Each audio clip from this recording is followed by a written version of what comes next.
Hi friends, நாம இன்னைக்கு ரொம்ப ருசியான எல்லாரும் ஈஸியா செய்யக்கூடிய உருளைக்கிழங்கு புட்டு எப்படி செய்யறதுன்னு பார்க்க போறோம்.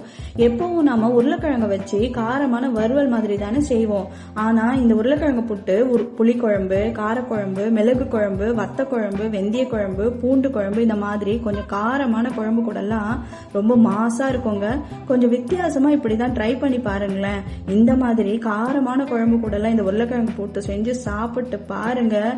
அடடடடடா, அட்டகாசமான டேஸ்ட்டுங்க. இதை இப்ப எப்படி செய்யறதுன்னு பார்க்கலாமா? நான் இன்னைக்கு ஒரு 1/4 கிலோ அளவுக்கு உருளைக்கிழங்கு எடுத்து வேக வச்சு தோலெல்லாம் எடுத்துட்டு கிளீன் பண்ணி வச்சிருக்கேன். இப்போ ஒரு பேன் சூடானதும் தேவையான அளவுக்கு எண்ணெய் சேர்த்துக்கலாம். எண்ணெயும் சூடாயிடுச்சு. இப்போ 1 டீஸ்பூன் கடுகு, 1 டீஸ்பூன் ஜீரகம், 1 டீஸ்பூன் உளுந்து, 1 டீஸ்பூன் கடலைப்பருப்பு சேர்த்து நல்லா கலர் மாறுற வரைக்கும் பொரிய வச்சுக்கலாம். இது கூட ஒரு கைப்பிடி அளவுக்கு பூண்டு சேர்த்து வதக்கிக்கலாம். இன்னைக்கு 2 பெரிய சைஸ் வெங்காயம் எடுத்திருக்கேன், அதையும் கட் பண்ணி சேர்த்துக்கிறேன். 3 பெரிய பச்சை மிளகா பொடியா கட் பண்ணி அது கூட ஒரு கொத்து கருவேப்பிலையும் சேர்த்து நல்லா வதக்கி விட்டுக்கலாம்.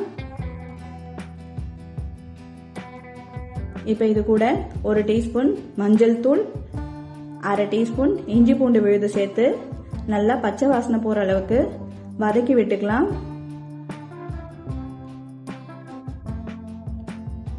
இப்ப இது நல்லா வதங்கி வந்திருக்கு. இப்போ இந்த டிஷ்க்கு தேவையான முழு உப்பையும் சேர்த்துடலாம். உருளைக்கிழங்கு போட்ட பிறகு உப்பு சேர்த்தாக்கா அங்கங்க ஒழுங்கா மிக்ஸ் ஆகாம ஒரு இடமா உப்பு தங்கி போயிடும்.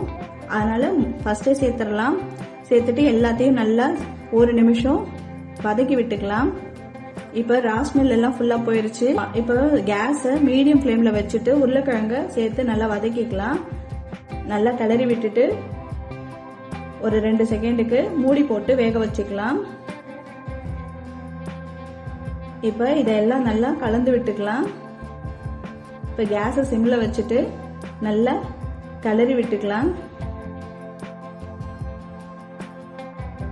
இப்ப சூப்பரான வாசனையான உருளைக்கிழங்கு புட்டு ரெடி ஆயிடுச்சு. செய்யறது ரொம்ப சிம்பிள் தான், ஆனா டேஸ்ட் ரொம்ப சூப்பரா இருக்குங்க. நீங்களும் ட்ரை பண்ணி பார்த்துட்டு எப்படி வந்திருக்குன்னு சொல்லுங்க. இது எங்க வீட்டுல ரொம்ப ஸ்பெஷலான டிஷ்ஷுங்க. இது எங்க பாட்டியும் நல்லா செய்வாங்க, எங்க அம்மாவும் சூப்பரா செய்வாங்க. இப்ப நானும் செஞ்சிருக்கேன். நீங்களும் ட்ரை பண்ணி பாருங்க. எப்படி இருந்துச்சுன்னு கமெண்ட்ஸ்ல சொல்லுங்க. உங்க ஃப்ரெண்ட்ஸ் அண்ட் ஃபேமிலிக்கு ஷேர் பண்ணுங்க. நம்ம சேனலை மறக்காம சப்ஸ்கிரைப் பண்ணிடுங்க. தேங்க்யூ. அடுத்த வீடியோல பார்க்கலாம். பாய்.